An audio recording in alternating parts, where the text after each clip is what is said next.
to another episode of the Dark Assassins Podcast, the show that dives deep into not just technology, but the concepts, software, and procedures behind it all, and explains it so simply that even your grandma can understand it. As always, I'm your host, the Dark Assassin. This episode, I think, is hopefully going to provide you guys with some words of encouragement, and hopefully if you are kind of down in the dumps about some of maybe your personal projects or your current Homelab situation, hopefully I can provide some words of encouragement for you in this episode. So that is coming up. But before we get into that, let's start off with our trivia question for the week. And this week's trivia question is MoCA, which is Multimedia over Coax Alliance. The MoCA 2.5 standard, which was introduced in April of 2016, supports speeds of up to 2.5 gigabits per second. And the new version that's supposed to be coming out, 3.0, supports up to what speeds? So what speeds does the new MoCA 3.0 support up to? And that is your trivia question for the week. Something that kind of came up this week that I was a little surprised to see was Apple announced that they are going to be supporting RCS, which is kind of a shock because I believe like less than a year ago they said they had no plans to do it. So they announced, so RCS, if you're not familiar, is the Rich Communication Services messaging standard. It's kind of, I think it's a lot bigger on Android. It's kind of basically the Android equivalent of iMessage, if you will. I think it was pioneered by like Google and Samsung. It supports a lot of similar features like iMessage does. That you can have things like, I think it has support for like reactions, and you can see with the other person's typing, higher quality images, read receipts, all that good stuff. So really, really cool feature, but Apple has been kind of stingent and not wanting to support it. But apparently, due to some impending legislation from the European Union that could ultimately require Apple to open up iMessage, they kind of caved and decided that they were going to implement RCS and bring it to the iPhone and presumably also the iPad and the Mac as well. So here is a quote from one of the Apple spokespeople on the matter. They said this, referring to RCS, will offer better interoperability experience when compared to SMS or MMS. This will work alongside iMessage, which will continue to be the best and most secure messaging experience for Apple users. So you honestly, you kind of got to love the marketing spin that Apple is giving us here, trying to say that it's all about, to improve the user experience compared to SMS and MMS, when in reality, it's really more of there's potential legal issues if they don't do this, so they're going to do it. Kind of a similar thing like they did with USB-C on the iPhone. They, touted how, it's so great, the USB-C connector is going to make users' lives easier, when in reality it's basically because of the law in the EU. But, that's neither here nor there. Now, they say that it's supposedly coming later next year, which personally, if I had to guess, to me, that kind of seems like that's going to be in the next OS release. So that's like iPad OS and iOS 18, watchOS 11, and macOS 15. That's kind of what I would assume. I guess there's a chance it could come to a later version of the current OS releases, but it would be definitely near the tail end of that cycle. But if I had to guess, I would put my money on it being in the new OS release, because technically that would still fall in line with the later next year that they claimed. And with a big update to messaging like that, to me, that just seems like something that they're going to announce or talk about more at WWDC and, tout how amazing it is, like they did with the USB-C on the iPhone. So that's kind of, that would be my guess. I obviously have no information at all to support this claim. That's just kind of my hunch, given that this would be a fairly large software update, and WWDC is where they promote large software updates, so that would be where my money would be. But that's complete speculation on my part. But with that, I think we should move into our cybersecurity tip for the week.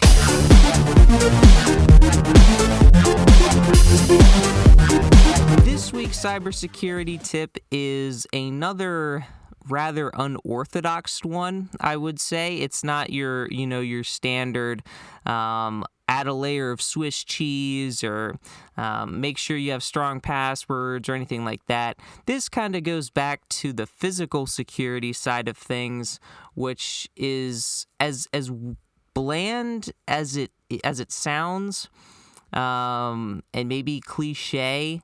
If you see something, say something.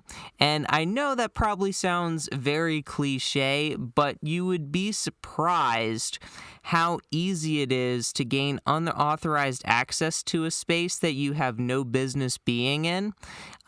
If you act like you're supposed to be there. Like, if you have the confidence and the boldness to act like you're supposed to be somewhere, more often than not, people are just going to go along with it. And I've heard a decent amount of stories from pen testers whose job is to basically try to hack companies. Like, companies will pay pen testers to try to hack them in various kinds of ways and see where they're weak in their security.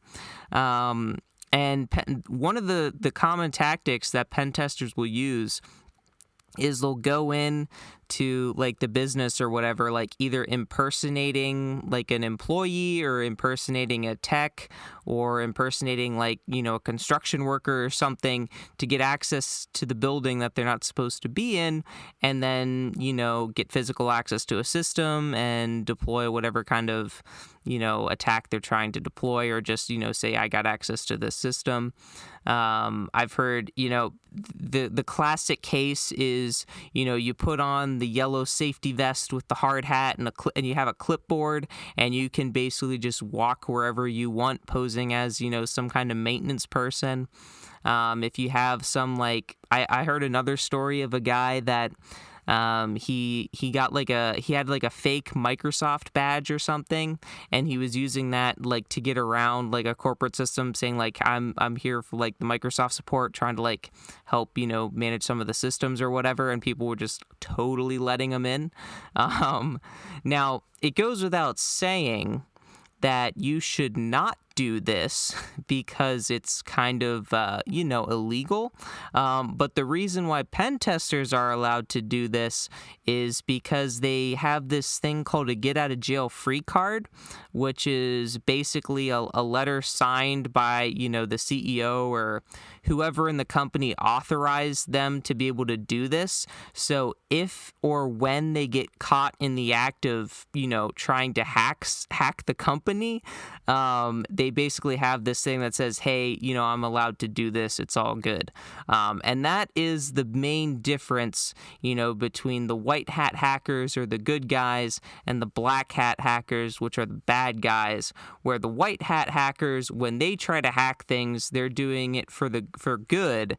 And, they're going through the proper measures, going through the proper precautions, getting authorization and all that good stuff. Whereas the black hats, they're just hacking for the sake of hacking, and not caring about any kinds of laws or regulations or anything like that. So, yeah, when it comes to trying to hack systems and play around with hacking, if it's something that you want to get into, the best recommendation that I have is use your own equipment and your own machines, because obviously that's your stuff. You can do what you want with it. But if you do ever want to try to hack someone else, you better get their permission to do so before you do it. Otherwise, you could get into some pretty big trouble. So if you're ever planning on trying to get into the hacking industry and, pen testing, all that stuff, make sure that you have your quote unquote get out of jail free card.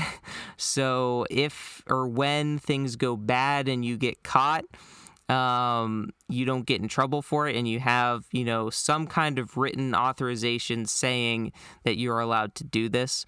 But yeah, it's definitely something that you should be aware of in both any kind of like corporate or enterprise or even school environment. If you see something that kind of looks a little suspicious, even if you don't necessarily confront, the person or whoever doing the suspicious thing is, it's definitely something that you should contact either a supervisor or a security guard or, whatever the case may be, about what's going on and have them look into it. Just because, things like this do happen. And when it comes to, your security, it doesn't matter if you got the strongest firewall in the world and you somehow wrote an application that has absolutely no vulnerabilities and can't be hacked at all. But if someone can get physical access to the system, well, you're kind of out of luck. So one of the ways to prevent people from getting physical access to a system that shouldn't is if you see someone potentially doing something or something out of place and someone being somewhere where they maybe shouldn't, that's where you got to step in and speak up, and that could potentially help you prevent a security incident. So that is your cybersecurity tip for the week. Now, on the topic of cybersecurity, I think listeners of the podcast that have been listening for a while are probably aware of the fact that I am not the biggest fan of antivirus. But with that said, I have at least tried to acknowledge the fact that I understand the use case and how useful it can actually be in enterprise and business environments. Because, if you have any kind of ransomware or malware attack that takes down your network infrastructure, that could severely cost you. So I understand the importance of it. But at the same time, I do have my gripes with it. And I think I might have mentioned this in a previous episode potentially, but every now and then I kind of get this question that comes up where I'm like, at what point does antivirus running on your system become malware? Like, in an ironic twist, this piece of software that's supposed to protect you from malware in certain instances almost acts like malware if you think about it. And the other day I saw a screenshot of a Windows system that was basically doing absolutely nothing. There was, based on the apps that I saw running in the screenshot, there was virtually nothing running at all. And there was something that was running and was using like 90% of the CPU. And you guessed it, it was the antivirus. Now, typically, that's something that you would kind of think of, some sort of malware, like some kind of crypto miner on your system, hogging up all of your, CPU, like I think it's XMR miner, I think is the one that uses CPU to do the mining. That's a common tactic for malware, installing some kind of crypto miner. Using up all the CPU cycles when the CPU's not doing anything.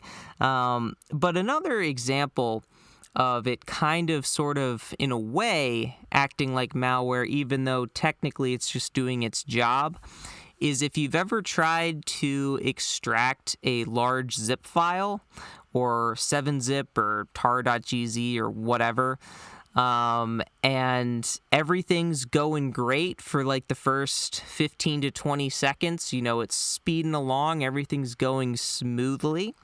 And then the antivirus kicks in and starts hogging up all the resources and slows the extraction to an absolute crawl.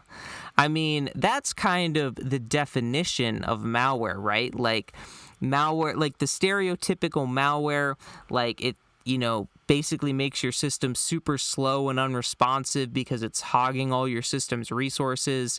You're trying to do a task, but it's just hogging up all the resources, so your system really can't do what it's supposed to, in this case, extract the zip file. Now, I 100% understand why the antivirus is kicking into high gear here and going to work, because from its perspective, okay, there's an influx of files I've never seen before. I need to make sure all this stuff is legit and not, potentially malicious or, bad, or it's not a virus, a zip bomb, or some other potential harmful file for the system. So it's kicking into high gear trying to scan all these new files that you're dumping into the system. So on the one hand, it totally makes sense that it would be kicking into high gear, hogging a bunch of, CPU resources and slowing your system to a crawl.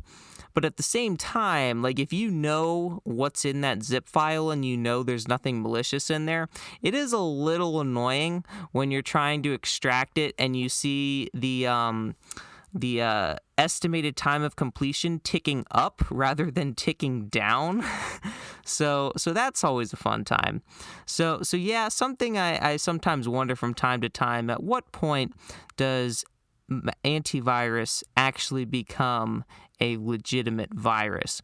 But again, I do admit most of this is kind of in fun. Because like I said, I totally understand, from the corporate and the enterprise perspective, why having antivirus on systems is actually really important to have, to make sure, you don't have a massive security incident. But, it is something that's kind of fun to kind of, point at, these few incidences here and be like, look how bad it is, that kind of a thing. But anyway, I'm gonna get off my soapbox here and move into what nerdy stuff have I been up to this week. So, you guys know that I have a backup script that I would say, pretty proud of. Basically, for those who are new, the premise is I wrote a bash script that essentially kicks off a few different Ansible playbooks to automate a backup process to archive my NAS server archive that and then transfer that archive over to my Apple Xserve, just to kind of have an extra backup of my system. And the most recent change I did to it was trying to add a notification system. A few weeks ago, or maybe months ago, I mentioned I stumbled upon this tool called Notify, NTFY. And basically the point of it being that you can essentially send curl post requests, HTTP or HTTPS post requests, to basically kind of push a message that if you subscribe to it, you can get a push notification on your phone, for example, which is what I had set up. So basically the goal was, because this backup script takes like over 15 hours to complete, it would be nice to kind of have, some check marks, some checkpoints that I can see the progress as it's going along, rather than logging into the server that I kicked off the job on every now and then and checking the log file to see if anything's moved. Or logging into the Xserve and seeing how big the tar file is on there compared to how big it is on the NAS, for example. That was the goal. And it honestly, I'll admit, I got way too cocky when I implemented this and didn't even bother doing a small scale test and be like, yep, it's good. It works on my other Ansible playbook, implemented it here. It's all going to work fantastically. Again, some famous last words from a software developer. It's going to work even though you don't test it. Yeah. So you already know how this story is going to play out. So basically, it actually started off pretty good, which I think part of the reason for that is the first notification that gets sent was just from the bash script itself. It had nothing to do with the Ansible script, and that went off without a hitch. And then the next two notifications were potentially up in the air on which one would happen first, because these next two Ansible playbooks happen in parallel. One of them being a checksum generation on the NAS, and the other being the file transfer to the Xserve. So in both of these cases, the notification gets sent from the Ansible playbook. And the reason why I didn't think this would be an issue was because I essentially copied the code directly from my update Ansible playbook, which I know works and have tested it many times and it works perfectly. So I just assumed it would work. Obviously it didn't, and I was wondering, because I was like, wait a second, I haven't gotten any notifications yet about a checksum being complete, and it should have happened by now, and I also haven't gotten a notification about the file transfer being complete, so this is all a little peculiar.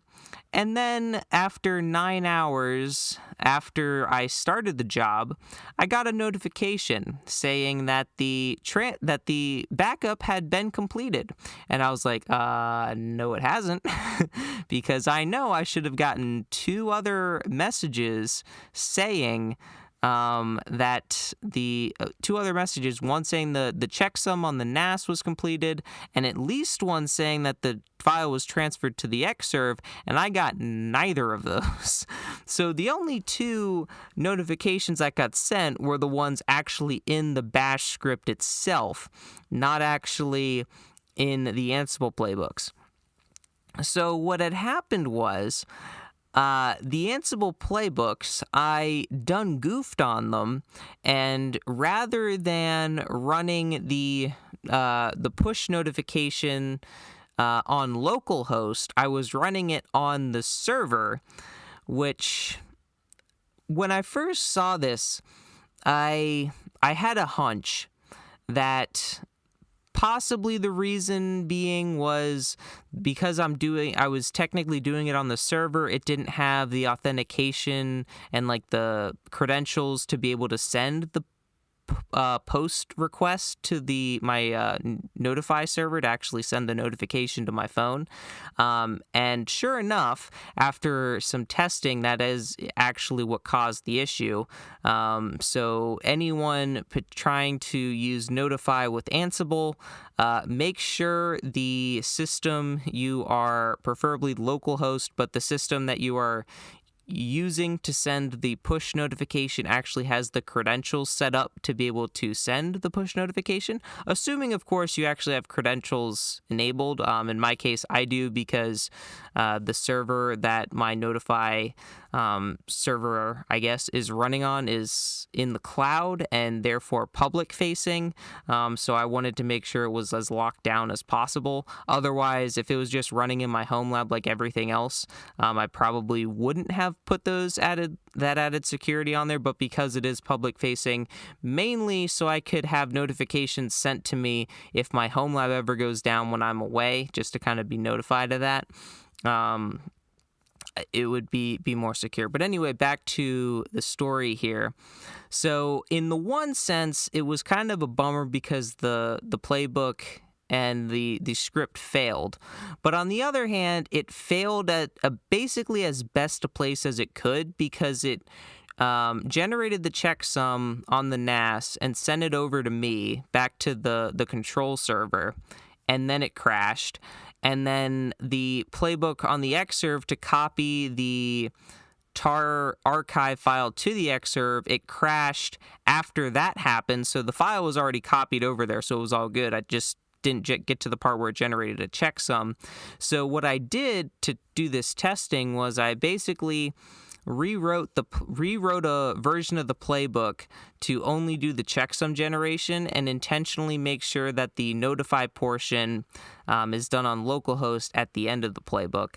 And then I kicked that off, and then sure enough, it worked as expected and completed. So I did end up going through and making the modifications, so now it should all be good. But the one thing that I did want to point out, which was I thought was really cool, but I guess you could argue whether or not it was cool, but I was sitting in the back of a car on the way to somewhere, and I was on my phone connected remotely into my Homelab via my VPN, and I was connected into my remote server where I have this Ansible playbook and backup script and all that good stuff, and I was remoted into it using Vim on my phone, modifying the playbook, writing some code, and it was honestly pretty darn cool in my opinion that I was able to do all that from basically anywhere, but specifically from a moving car. So I thought that was pretty cool. Some of you might not think that's as cool as I do, but quite honestly, I don't care because I think it's pretty cool. So that was that. The other big update is I have talked on the past about a bypass, specifically to get around some Windows shenanigans from system administrators, that being when they disable the command prompt. So I did I think a whole episode about this, have a blog post. I think I even talked about it in last week's episode, but I have a new update because I finally cracked the code to how to get environment variables working.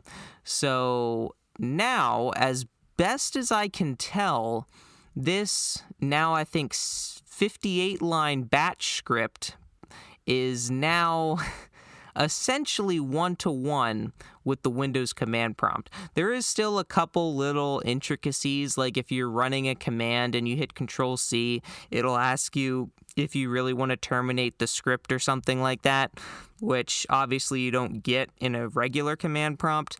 But as far as the actual functionality is concerned, as far as I can tell, it's basically one-to-one. Now, the question I guess needs to be asked now is, how did I go about solving this? Because when I initially created this script, I think it was 2 years ago. It was, I think, back in 2021 when I first created the script, and I couldn't figure out how to do environment variables. But I did some digging, and basically what I settled on as the solution was essentially export all of the current environment variables before you run your command, and then export, first, before you do anything, when you first run the script, it exports all the current environment variables. Then, before you run a command, it re-imports all the environment variables, and then after you run your command, it exports them all. So, because the way that the script works, if you're not familiar, is it uses essentially a one-time use of the command prompt or a temporary command prompt environment, which doesn't trigger the warning message telling you that the command prompt has been disabled by the administrator. So this is how it gets around that restriction. But the problem is, because it's doing that, if you try to set an environment variable, it's going to be gone immediately because the command prompt that you're using only exists for your command, and then it's gone. So in order to get around this, I'm basically re-importing all the environment variables and then exporting them at the end of the command. So if you try to set one that's already existing, like you want to add something to your path, or you want to create a new environment variable, that will then be exported before that one-use command prompt session ends, and that'll be exported to a file, and then when you enter your next command, it'll then be re-imported with all the rest of the environment variables, so then you could then call upon that change. So that was kind of the solution that I came up with. And the other kind of solution I came up with, just to, I think, try to make things a little bit cleaner, was essentially export all these multi-layered sections of commands, the importing of the environment variables, the actual command that you want to run itself, and then all the post commands that have to be run, like setting your current working directory, because like I said, if you're only using a temporary command prompt, so you kind of have to keep track of where you are in the file system, because if you try to change directory in a one-time use command prompt and then it's gone, you're not going to be in that same directory, so it's something that you have to check for.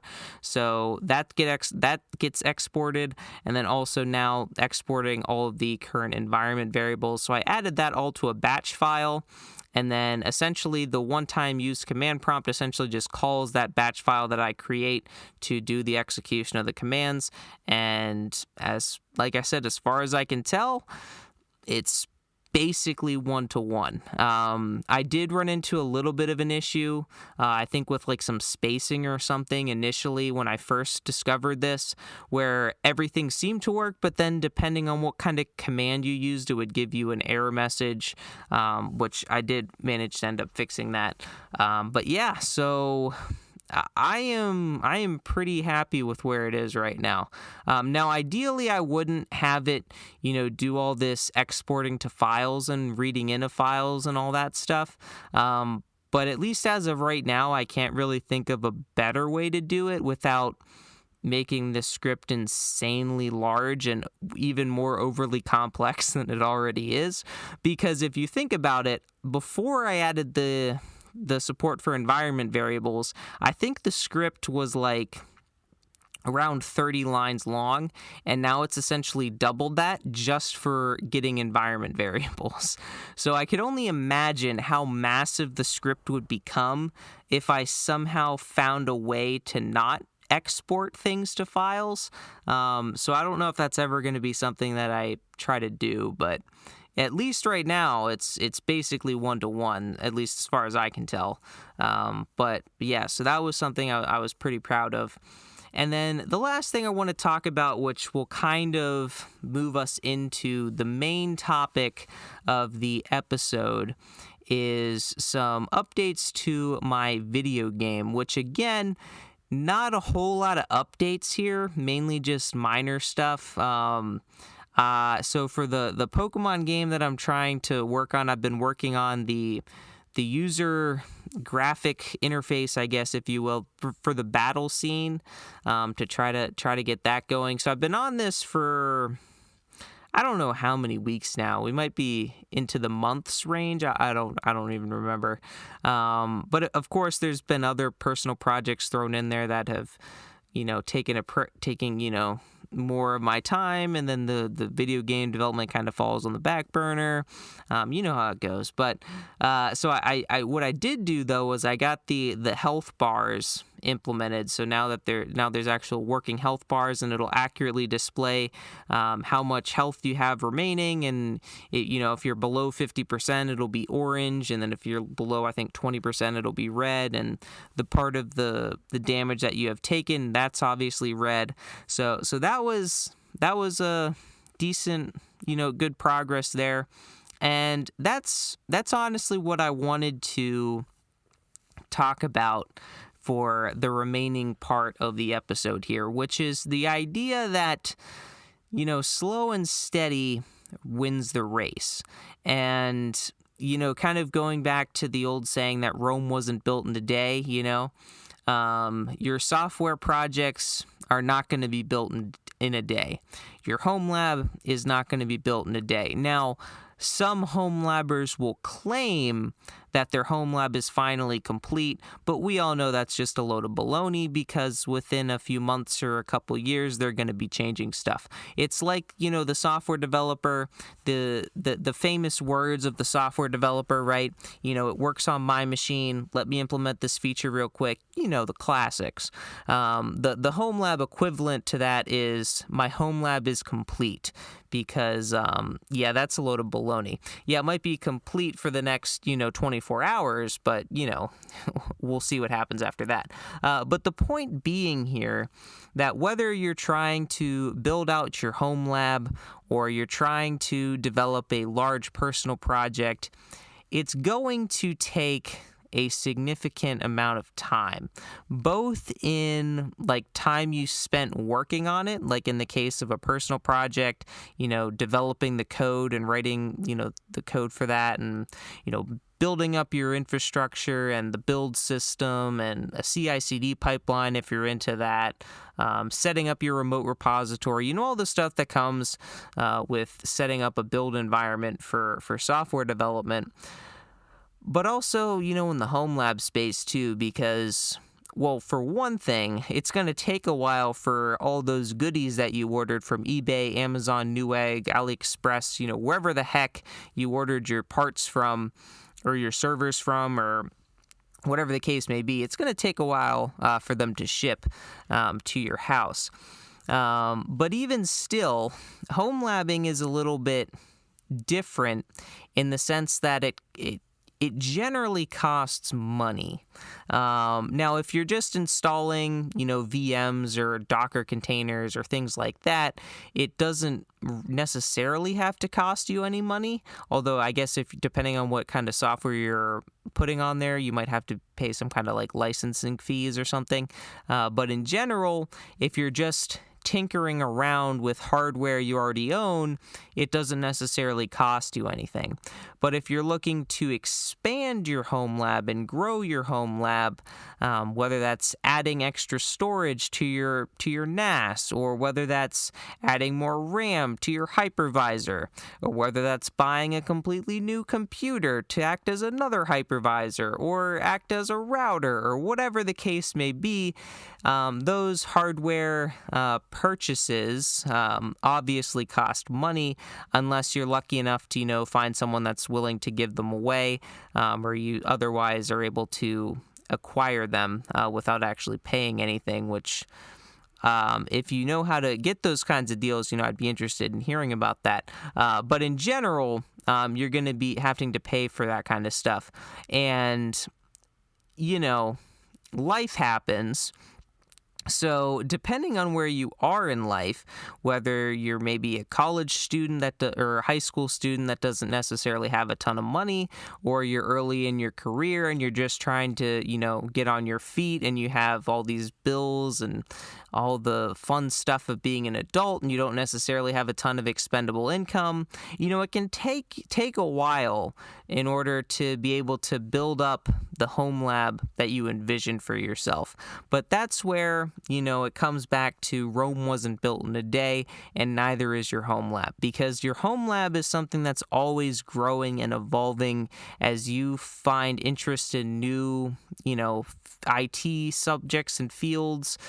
Maybe you get on to a kick where you want to get some type of networking certification, whether that's like a Network Plus or a CCNA or something like that, and you buy a bunch of networking gear to put in your home lab to play around with that, whether that's playing around with VLANs and firewalls and all that good stuff.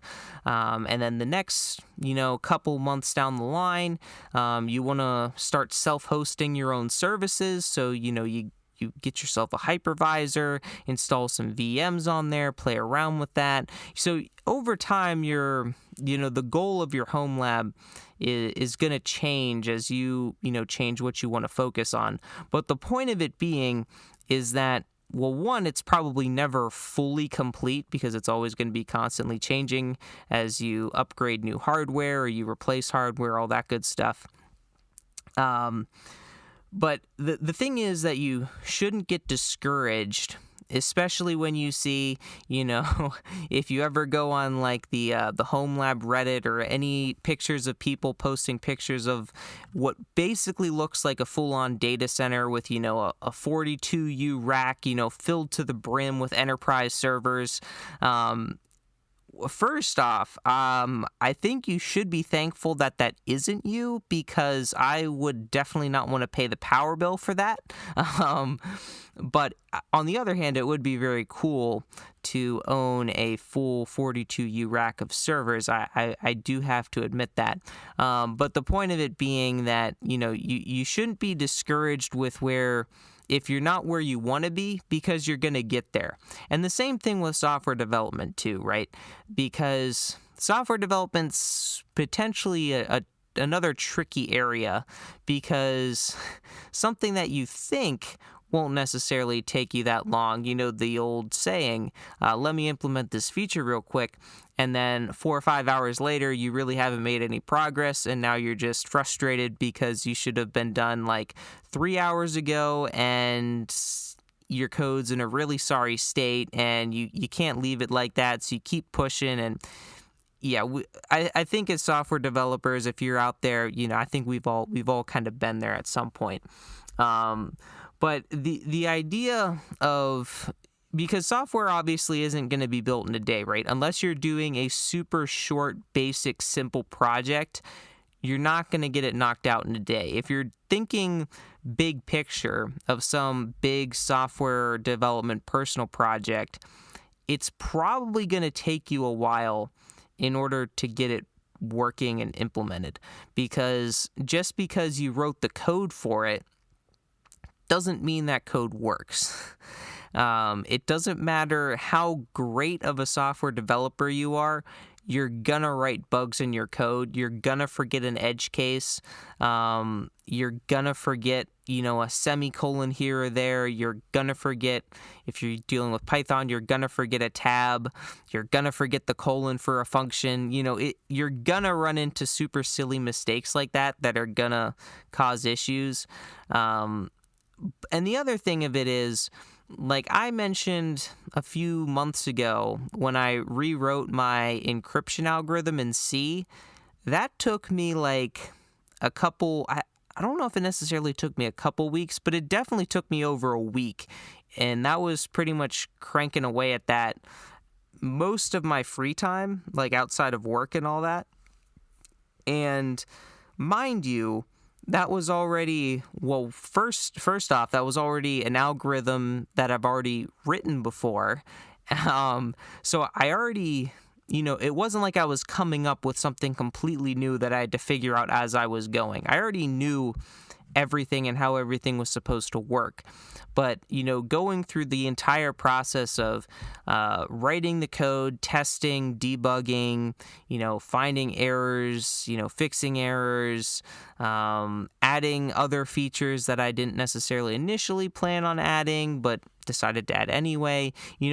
Even if you don't think a project is necessarily going to be that large, it will still take you a decent amount of time to implement. And especially if you're talking about a large project, like a video game, for example, that's going to take a considerable amount of time.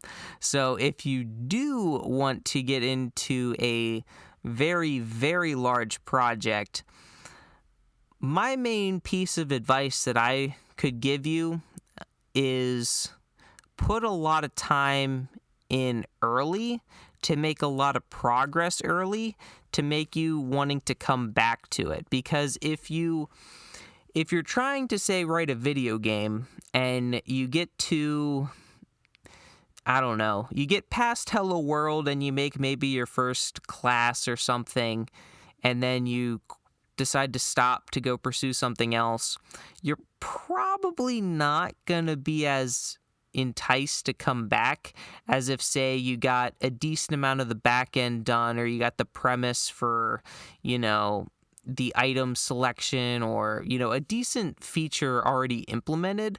You would be more inclined, I think, to come back and revisit that project. Maybe it's not, a month from now or 2 months from now, because you'll come across other projects or, life happens.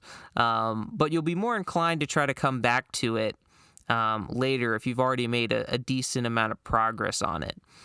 And the other thing too is free time, because whether you're a full-time student or whether you have a full-time job or you have a family, life happens, and you're not going to be able to code on your personal projects 24 hours a day, 7 days a week, as much as some of us might like to. That's just not going to happen. Because, like I said, if you have a full-time job, that's 40 hours of your week just gone, so you're not getting that back. And then also during that time, you also have to account for, time to sleep, eat, and then if you want to have any other kind of personal life, whether you want to hang out with your friends or, go to the gym or play your favorite instrument, whatever the case may be, that also cuts into time for your development or playing around with your Homelab for that matter. So you really have to prioritize your time when it comes to actually investing the time for these projects. But at the same time, you don't necessarily have to make sure every single day, for example, that you're devoting an hour to whatever software development project you're working on, or you don't have to devote an hour to working on your Homelab. Because for me, when it comes to my Homelab, I'm very sporadic and spurty with it. Like sometimes I'll be just on an absolute tear where I'll be working on it nonstop, working on VMs, making changes to things, reconfiguring stuff, all that good stuff. And then other times I'll go like weeks or sometimes even close to months with honestly not really even touching it, aside from, running my update playbook just to keep everything updated. But as far as like actually, really getting into, remoting into systems and playing around with Proxmox and all that stuff, there will be times where I don't really touch it for a significant amount of time. And the same thing too goes with certain personal projects. I mean, you've heard how many times I get sidetracked going from one personal project, like my video game, for example, and then finding a new shiny project that I want to work on or implement, and then just devoting all my time to that and completely ignoring all the other personal projects I have sitting on the back burner. So there will be plenty of instances where I'll go like weeks or months without touching a project and then returning to it later.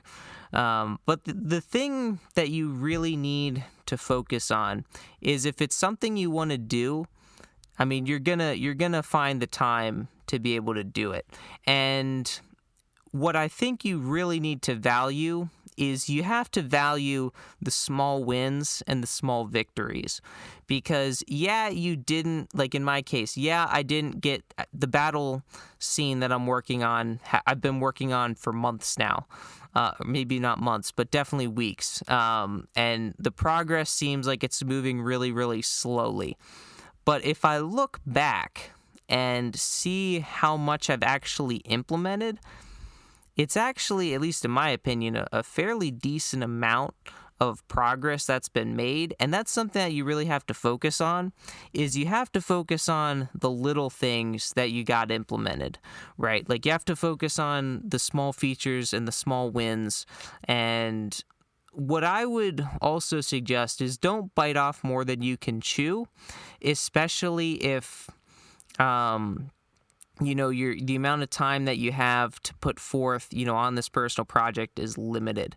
So, for example, if you're really only able to spend like an hour or two, like a day at most on a personal project, don't try to like bite off a huge feature, even if it's something that you can quote unquote implement real quick, because what's probably going to happen is you're going to get into it and then you're going to meet your timeline of however much time you allocated for yourself, realize the code isn't in a good state, and of course you can't leave the code in a bad state, so then you keep working on it and things just kind of get out of hand.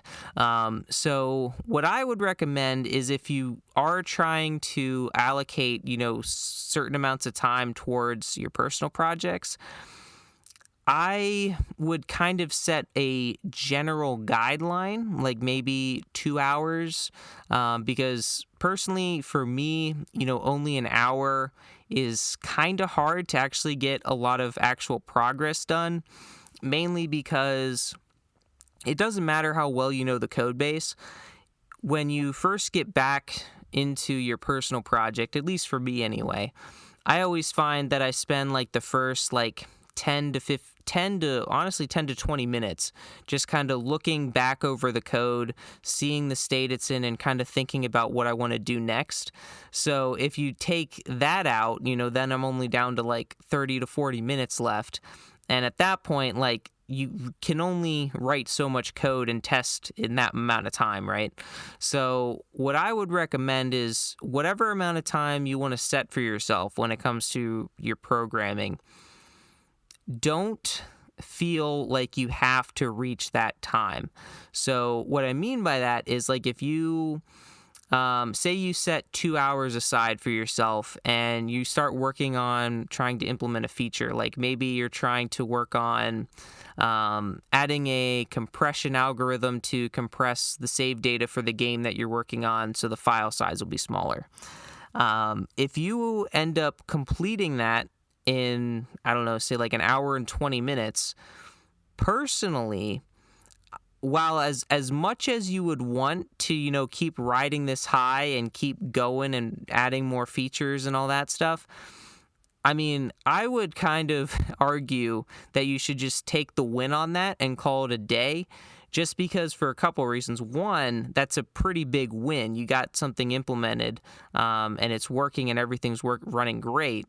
But two, if I have found myself in this position more times than I can count, where I only want to, program for 2 hours because then I want to go off and do something else, and I'll finish the main feature that I wanted to work on, and I'll have I'll still have 30 minutes left of the time I allocated for myself, and I want to still be productive, so I try to find something else to work on in the code base, and then I of course go sailing past my time mark and end up spending way more time than I wanted to, and I can't really do the other things that I wanted to do in my day. So I mean, I'm not necessarily mad about that, because at the end of the day, I got more programming done, and I always love to get more programming done. But if you want to focus on being able to add multiple things in your life and do other stuff, once you come across a win like that, I would recommend just kind of taking that win and not trying to get into something else and potentially, run over your time.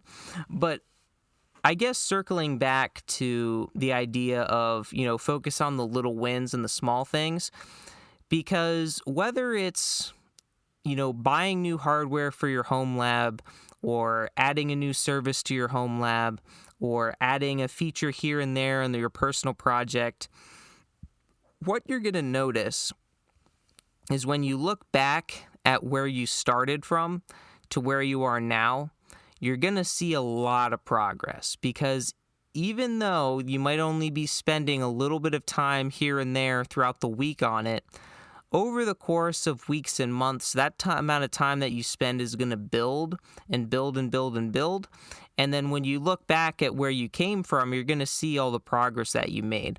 And I think a great example of this is school. Now, those who have listened to this podcast know I am not a fan of school. And as you might be able to guess, for me, whenever I, started a new school year, back when I was in grade school, it always felt like the days were going by so slowly, and I thought, they would never end and the school year would go on forever.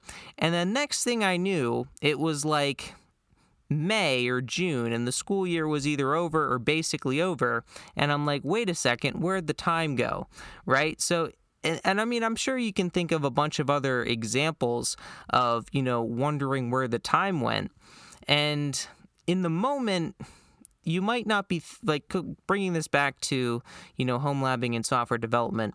In the moment, you might not feel like you're making a lot of progress because maybe you only wrote 40 lines of code today, or maybe you only were able to get one of the services that you wanted to in your home lab, in production in a home lab. Oh boy. That's something that you don't necessarily hear because, home lab, you tend to break stuff. But say, you got a service that you wanted to play around with in your home lab, but you only got one of them out of the who knows how many you actually want to have. And you might look at that and think, wow, I really didn't do much. This was pretty unproductive. There's so much stuff left to do. And while that may be true, if you keep, focusing on the little wins, those little wins will build up over time. And before you know it, you'll have a ballin' out home lab with all kinds of self-hosted services, and your home network is going to be absolutely amazing because of all of the, because of your Pi-hole or because of your Jellyfin or any other, your VPN, any kind of other service you have running to make your life easier at your house with your home lab. Or next thing you know, the video game that you've been developing for years is finally basically ready to be, played by someone that isn't you, or whatever the case is with your project. Those little wins will add up over time. And if you focus on the little wins that you get and focusing on what's that next thing I can achieve and breaking it up into small pieces, you'll find a lot more success that way. And I think that's also one reason why you see in professional software development with, processes like Agile, for example, they don't say like, okay, here is the final product, we're going to do it. They break it up into milestones and sprints and basically break up this massive monolithic project into a bunch of small manageable chunks. So if you can break up, the goals you want to achieve with your home lab or your personal projects, the projects you want to create, if you can break them up into small manageable tasks or functions or whatever the case may be, it'll become a lot easier to start stacking up really small wins and feel like you're making a lot of progress, even if you're only able to spend, an hour here, 2 hours there, a week. The progress might not come insanely fast, but because you're checking off a lot of boxes, you'll feel like you're making a lot of progress. And then if you keep devoting, the little time you have to these things, to your home lab, to your personal projects, you'll really start to see these small wins stack up until the point where you look back and you're like, man, it feels like just yesterday I was just writing Hello World in this program, and now I have a full-blown video game. Or, it feels like just yesterday I had just installed, Proxmox on this server, and now I have 20 VMs running, whatever the case may be, whatever your situation. It definitely takes time, but if you can focus on the little things, focus on the wins, and not focus on all the stuff that you want to still do and what's left to do, focus on the wins, and that'll definitely help you stay motivated to want to keep going after those wins and keep adding new services and keep learning and keep your development going. So hopefully that was maybe inspirational for someone out there that's kind of stuck in a rut. I don't know. Hopefully that was helpful. If it was, let me know. contact@darkassassinsinc.com. If you have any questions, you can also send me an email there as well. That's down in the show notes. But before we end this episode, I think we need to get back to our trivia question for the week. So this week's trivia question is Mocha, which is the Multimedia over Coax Alliance. Their 2.5 standard, which was introduced in April of 2016, supports speeds of up to 2.5 gigabits per second. The new version, 3.0, is supposed to support up to what speeds?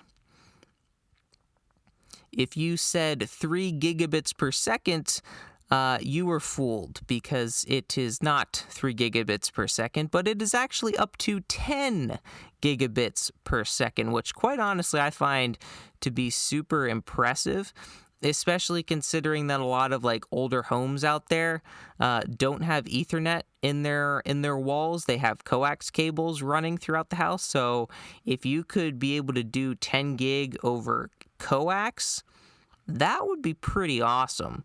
So I don't think this new version is super out mainstream yet. And it's probably going to be fairly expensive, but definitely would be a potentially cool Homelab upgrade for anyone that wants to play around with it. But yeah, that's going to do it for this episode. If you enjoyed it, you know what to do. Subscribe, share, give it a rating and review, all that good stuff. Again, if you have any questions about this episode or topics for future episodes, you can shoot me an email at contact@darkassassinsinc.com. And that's going to do it for me in this episode of the Dark Assassins podcast. Until next time, my fellow assassins, remember, bull nothing equals true. If action not equal to null, return true. I'll see you next time on the Dark Assassins podcast.